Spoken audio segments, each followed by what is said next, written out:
తెల్లవారక ముందే పల్లె లేచింది, తన వారినందరినీ తట్టి లేపింది.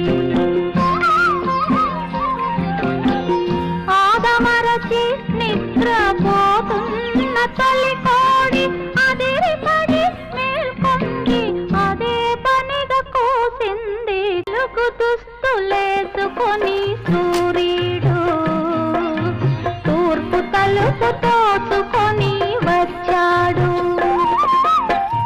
పాడు చీకటి ఎంత భయమేసిందో, పక్క దులుపుకొని